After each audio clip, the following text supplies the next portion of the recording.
I chose a clip of Bonds because he has a far more pronounced drop of the hands when he sets up his launch position than we saw in the Sosa setup.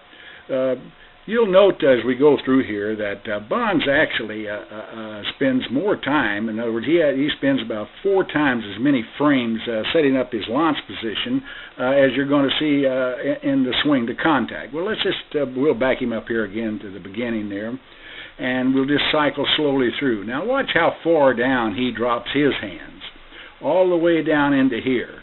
Now, according to George, obviously, this is a massive hitch in his swing.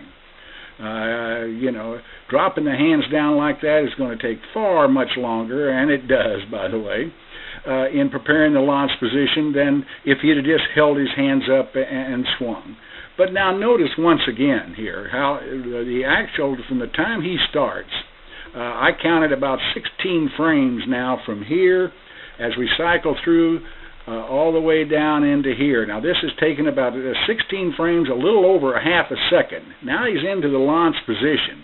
And as I said earlier, notice that if we had Bonds' hand path, if this was A-Rod, he would have started his hands up higher, but they'd all come to about this same location with the hands at the back shoulder as they initiate the swing.